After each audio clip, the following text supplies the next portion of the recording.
Hey y'all, it's MJ here, just plain fun. Today we're going to talk about the brass and sometimes not brass blade adjustment knobs that came on the frogs for Boston Bailey and then later Stanley Bailey hand planes. And since this is type study stuff, of course, I have to cite my references, so we're going to be taking most of this information from Patented Transitional and Metallic Planes in America by Roger K. Smith, and specifically the type study on the metallic Stanley Bailey bench planes.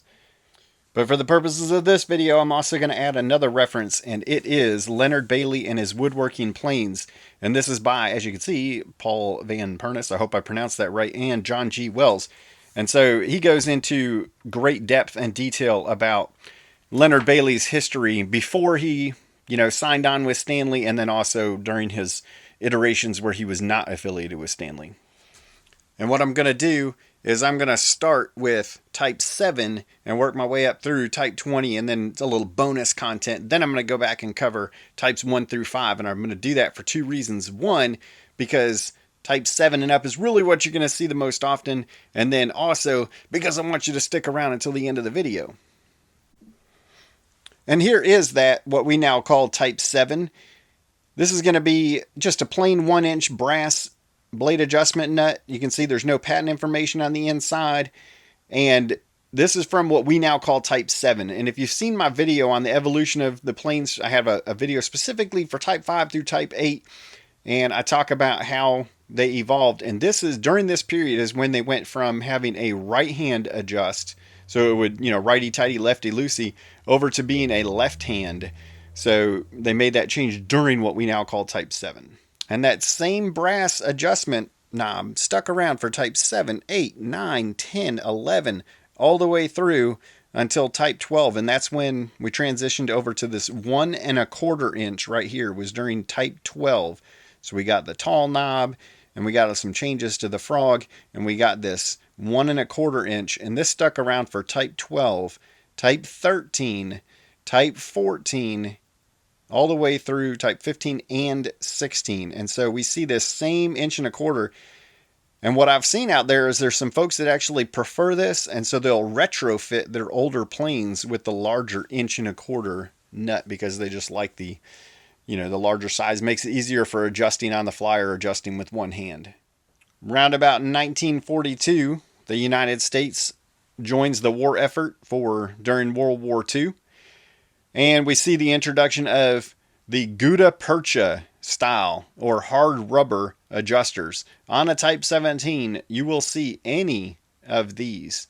So the majority of the brass was going to the war effort. So you're not going to see, solid. You're not going to see as many solid brass adjusters on most sizes. But you could see any one of these. You could see a 1-inch steel where it's all steel like this. You could see the gutta percha where this is solid on the outside like that. And all they did was, when they were assembling these, they just put it on, we'll say backwards, just because this, I believe, is the most common style. But it's the same. So it's just installed backwards. You'll see some that have the brass right here where it screws onto the stud. And then you'll see some that have this either steel or aluminum, whatever it is.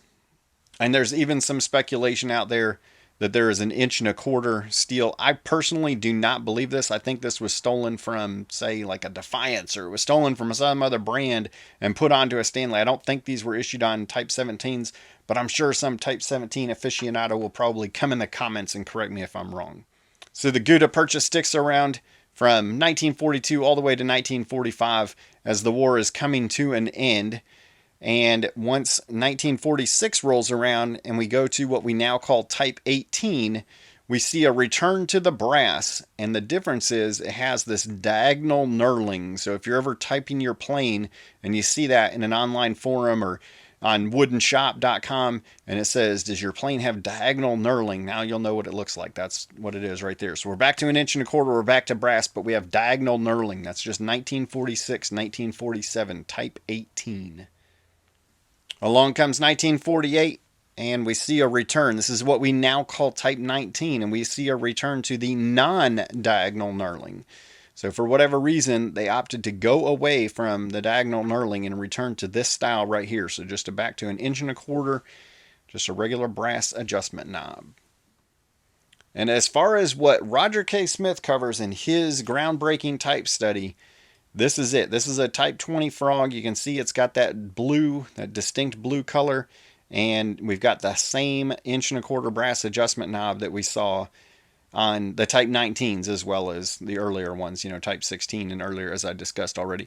We do see some other differences. I'm not going to go into this on the frog just because that's not what this video is about, but this is your Type 20, and that is kind of where we leave off. Now, Stanley, at some point, was producing stock of these brass adjusters, and this is what they looked like right here. You could order these, or you could buy them, from a catalog, for example, and there is a slight difference. If you look really, really closely, it actually feels a little bit different to the hand. And I don't think that's just from wear. I think they were actually machined ever so slightly differently.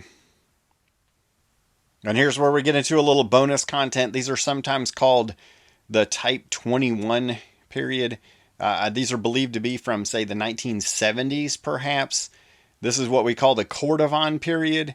And if somebody knows when exactly the Cordovan period is, and you've actually seen it in reputable print, point me in that direction, because I'd like to see it. But this is, from the Cordovan period. It's got that distinct, ugly maroon color. And now we've gone away from the brass, and we now have this style of adjuster right here. But I want you to take a mental note and notice how that has a screw slot right there, a screwdriver slot, where you could actually remove that. Make a mental note of that for this, what we're calling Type 21, or the Cordovan period. And now let's hop in the Wayback Time Machine and let's look at those early ones. I think just for fun, we're going to go in reverse order from Type 6 down to Type 1, because it's a pretty cool story at the end. But this first one right here is going to be your Type 6, going all the way down to Type 3. And as you can see, there's patent information on the inside there. And those are specifically pertaining to patents that Leonard Bailey had prior to his involvement with Stanley, prior to selling his patents to Stanley and then going to work for the Stanley Rule and Level Company in about 1869. But you can see you got an 1858 and an 1867 patent. So those are going to be from before that time period. But this is going to be a right hand adjust versus the left hand. And solely because you just don't see them all too incredibly often. This is an actual Type 3 frog right here. I did not have one at the time that I made the Type 1 through Type 4 type study video. So consider this an addendum to that. This is an add-on, but you can see that it does have the patent information just like I just talked about. So Type 3 all the way through Type 6. And now we're down to our Type 2s. There are two different styles that you would see on a Type 2, or that you could see on a Type 2. And this is what they look like. One with Bailey's name on it, and then one without his name. And specifically, what Roger K. Smith has to say about this is, these are the early ones, these are the later ones. So the ones without his name are the early ones. These are the later ones. Remember, these are both styles for Type 2, and this one is the most common one that you'll see. Not that there's a ton of Type 2 planes out there to begin with that have survived time, but there's a few. But those are the two different styles that you will see on a Type 2. And we have made it, folks. We made it out of Type 1. This is what a Type 1 brass adjuster looks like. And I need to clarify, because you'll notice it says Bailey Boston. And remember, this is 1867. So this is from before Leonard Bailey went to go work for Stanley's, before he sold his patents, which happened in 1869. So I have probably misspoken on some past videos, on some past, at least one past type study video. And honestly, I'm quite surprised that nobody's actually pointed it out to me. But if you look really, really close, and especially if you see it in a book, it's maybe a little bit easier to tell. But that used to say Woods. So it used to be the Bailey Woods, or Bailey and Woods Company. Because Leonard Bailey was, at the time, was in a partnership from about 1866 to 1867. He was a partner with a gentleman that's believed to be Solomon Woods. We don't actually know for sure, but it's believed to be Solomon Woods. And then in 1867, their partnership actually dissolved. And the speculation is that Woods wanted his name removed from essentially the merchandise. He wanted his name removed from all of the planes that were being built, because he did not want to have any association. And we don't know for 100% the reason why that was. We can speculate, and the authors of that book that I showed you at the beginning do speculate on why that was.